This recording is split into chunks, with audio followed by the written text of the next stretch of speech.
आनंद मोहन ने अपने कुछ शूटरों को, अपने गिरोह को मेरी हत्या की सुपारी दी है। मुख्यमंत्री ही माफिया गिरोह में शामिल हो गया है और दोनों मिलकर काम कर रहे हैं, तालमेल में काम कर रहे हैं। कल को कोई ये नहीं कहे कि जब आप पर खतरा था तब आप चुप क्यों रहे। यदि मेरे साथ कुछ भी अप्रिय होता है तो उसके लिए नीतीश कुमार और आनंद मोहन। तो क्या आखिर वजह हो सकता है कि आनंद मोहन के तरफ से उनके जो समर्थक या कहें कि उनके खास है, वे आपको इस तरह की धमकियां मिल रही, चेतावनी मिल रही है? देखिए में एक बौखलाहट है। किस चीज़ की बौखलाहट? वही मैं बता रहा हूँ। नमस्कार, आप देख रहे हैं लाइव बिहार में, हूँ आपके साथ असलम अब्बास। बिहार में आनंद मोहन की रिहाई को लेकर कितना सियासत हुआ था, कितना राजनीतिक माहौल में गर्माहट आई थी, इन तमाम बातों को मैंने आप तक पहुँचाया भी था। लेकिन पटना में बैठा एक शख्स बेबाक तरीके से आनंद मोहन पे अपनी बात रख रहे थे। उनका नाम है अमिताभ दास, जो पूर्व IPS हैं। वो आनंद मोहन की रिहाई के मामले को लेकर सरकार जो कारादत्तक नियम में संशोधन के उस पर बेबाकी तरीके से अपनी बात को रख रहे थे और लगातार सरकार को कटघरे में खड़ा कर रहे थे। लेकिन अब शायद कटघरा में खुद खड़े हो गए हैं। ऐसा इसलिए कि अमिताभ दास जी को अब धमकी मिलने लगी है। धमकी कहाँ से मिल रही, कैसे मिल रही, तमाम बातों को लेकर हम पहले उनसे आप खुद को रूबरू कराएंगे और जानेंगे। सबसे पहले आपका स्वागत है मेरे चैनल में। जी धन्यवाद आपका। आपने DGP को पत्र लिखा है, क्या मामला है पूरा? देखिए मामला ये है, अब देखिए पानी सर के ऊपर से जा रहा है बिहार में। अब मैं क्या कहूँ, मामला ये है कि आनंद मोहन ने अपने कुछ शूटरों को, अपने गिरोह को मेरी हत्या की सुपारी दी है और उनसे कहा गया है कि जिस तरह की मतलब अमिताभ कुमार दास को भी कृष्णैया के पास ही पहुंचा देना है। और ये बात मुझे बहुत मतलब ख़ास सूत्रों से मिली है, जिसको भी मैं मीडिया पर शेयर नहीं करना चाहता। यदि पुलिस वाले पूछेंगे तो मैं उनको बता सकता हूँ। और सबसे देखिए दुखद पहलू ये है, मतलब क्या बिहार में हालत हो गई है कि आनंद मोहन को मुख्यमंत्री का मतलब आशीर्वाद प्राप्त है, सहयोग प्राप्त है ना। अब कौन किसको आशीर्वाद दे रहा है वो तो मैं नहीं जानता हूँ। कई बार तो मुझे लगता है आनंद मोहन ही मुख्यमंत्री को आशीर्वाद दे रहा है। जो भी है, दोनों मिलकर काम कर रहे हैं, तालमेल में काम कर रहे हैं। जो हमारे मुख्यमंत्री हैं पलटू राम, वो और आनंद मोहन। और बताइए, जब मुख्यमंत्री ही किसी गिरोह में शामिल हो जाए तो फिर राज्य का क्या होगा। तो इन्हीं सब बातों को ध्यान में रखते हुए मैंने आज DGP महोदय, जो भट्टी सर हैं हमारे, मिस्टर राजविंदर सिंह भट्टी, उनको मैंने पत्र लिखा है और मैंने कहा कि आप मेरे साथ 2 कार्बाइनधारी मतलब अंगरक्षक, बॉडीगार्ड्स की तैनाती कीजिए, है ना, जिससे मेरे साथ कोई मतलब अप्रिय घटना नहीं हो जाए। और मैंने ये भी लिखा है खत में कि यदि मेरे साथ कुछ भी अप्रिय घटना होती है, मेरी हत्या हो जाती है, इसके लिए पूरी तरह बिहार सरकार जिम्मेदार होगी। और आपके चैनल के माध्यम से भी मैं कहता हूँ कि यदि मेरे साथ कुछ भी अप्रिय होता है तो उसके लिए नीतीश कुमार और आनंद मोहन पूरी तरह जिम्मेदार होंगे। अच्छा, ये बात बोल रहे हैं नीतीश कुमार आनंद मोहन के।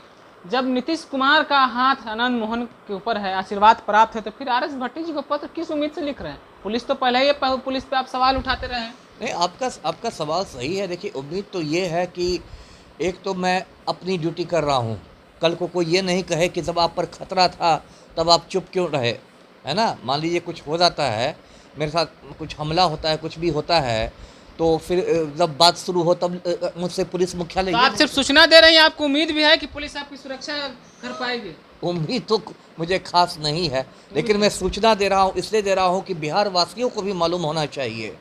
वो बात ऑन रिकॉर्ड आ गई, मैंने सूचना दे दी। आज पुलिस मुख्यालय जो है सरदार पटेल भवन, उसमें वो रिसीव भी हो गई मेरी सूचना, रिसीविंग की कॉपी भी मेरे पास है। अब तो पुलिस मुख्यालय ये नहीं कह सकता कि हमें तो पता ही नहीं था क्या हुआ, कैसे हुआ, है ना। उसको मैंने सोशल मीडिया पर भी डाल दिया है, फेसबुक पर भी डाल दिया है, जिससे सबको पता रहे। मेरे भी सारे भाई बहन लोग अमेरिका में रहते हैं, मेरे परिजनों को भी पता रहे, मेरे और शुभचिंतकों को पता रहे, सबको पता रहे, है ना। और ये पता रहे कि कल को यदि मेरे साथ कुछ अप्रिय घटना होती है तो पुलिस ऐसा नहीं कि अंधेरे में हाथ पैर मारे कि क्या हो गया, कैसे हो गया। पुलिस को पता रहे कि जो कुछ हुआ है, यदि इनकी हत्या हुई है तो इसके लिए नीतीश कुमार और आनंद मोहन जिम्मेदार हैं। और मेरा वो जो पत्र है वो उस समय रिकॉर्ड का काम करे। जी अच्छा, क्या आखिर वजह हो सकता है कि आनंद मोहन के तरफ से उनके जो समर्थक या कहें कि उनके खास है, वे आपको इस तरह की धमकियां मिल रही, चेतावनी मिल रही है? देखिए में एक बौखलाहट है। किस चीज़ की बौखलाहट? वही मैं बता रहा हूँ। सबसे पहले मैंने ही इस मुद्दे पर राज्यपाल महोदय को पत्र लिखा, और वैसे मैं अपने मुंह से अपनी तारीफ नहीं करना चाहता, वो अच्छा नहीं लगता। मैंने पूरी कोशिश करके इस मुद्दे को एक राष्ट्रीय स्तर का मुद्दा बनाया। नहीं तो ऐसा भी हो सकता था कि आनंद मोहन पतली गली से निकल जाता और किसी को पता भी नहीं चलता।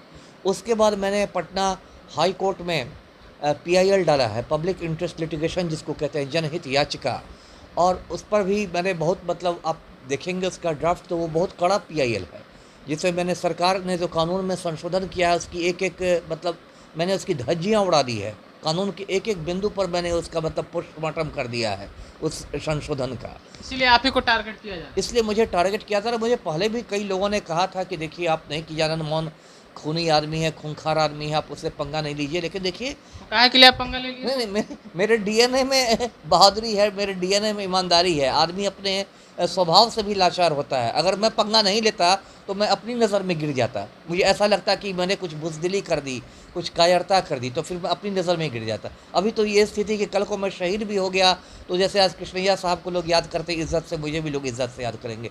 लेकिन यदि मैं डर के मारे नहीं करता तो फिर मैं खुद से आँखें नहीं मिला पाता। तो इसलिए मैंने किया। अभी भी मेरी जंग जारी रहेगी। मैंने कभी ये नहीं कहा कि नहीं इस धमकी के बाद मैं पीछे जा रहा हूँ, वो मैं नहीं कर रहा हूँ। मैं तो सर पर कफन बांध के काम करता हूँ। पहले भी मैंने बहुत माफिया से लोहा लिया था।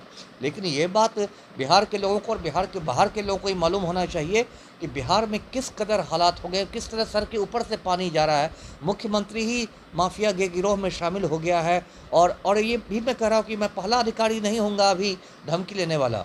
और भी कुछ लोग देखिएगा आने वाले सालों में कुछ और भी हत्याएं होंगी, क्योंकि सरकार ने जो सुरक्षा की छतरी दी हुई थी सरकारी सेवकों को, वो छतरी ही हटा ली। तो पूरे राज्य में अब सरकारी सेवकों पर खतरा बढ़ गया है। जी, तो आपने साफ अमिताभ दास के को सुना है किस तरीके से उनको अब धमकी दी जा रही है। ईमानदार हैं, आत्मविश्वास से लबरेज रहते हैं, गलत को गलत बोलने का हिम्मत है। हिम्मत नहीं, अगर रोड पे नहीं आते हैं तो बोलते हैं, लिखते हैं, चाहे वो कलम का हो या कागज़ का मार हो। आज आगे इसी तरीके आत्मविश्वास के साथ आगे भी गलत के खिलाफ जंग लड़ने की बात कही है। लेकिन सबसे बड़ा सवाल है, पूर्व IPS को ही राजधानी पटना में डर सा महसूस हो रहा है, सुरक्षा के लिए गुहार लगाना पड़ रहा है। आप समझ सकते हैं सुशासन की सरकार और सुशासन बाबू की हालत कैसी होगी। बिहार में एक आम जनता, जिसको बॉटम टू लेवल ज़मीन से जुड़ा हुआ जनता, जिसके पास सुरक्षा की हालत कैसी होगी, आप खुद समझ सकते हैं। फिलहाल अमिताभ दास को आपने सुना है किस तरीके से वो परेशान हैं, और लेकिन क्या सरकार इस पर नज़र डालती है नहीं डालती, वक्त के साथ पता चल जाएगा। अगर आपने हमारे चैनल को सब्सक्राइब नहीं किया तो सब्सक्राइब कर लीजिए। अगर वीडियो फेसबुक के माध्यम से देख रहे हैं तो पेज को लाइक और फॉलो करना ना भूलें। आपका बहुत बहुत धन्यवाद। लाइव बिहार यूट्यूब पर सब्सक्राइब और फेसबुक पर लाइक जरूर करें।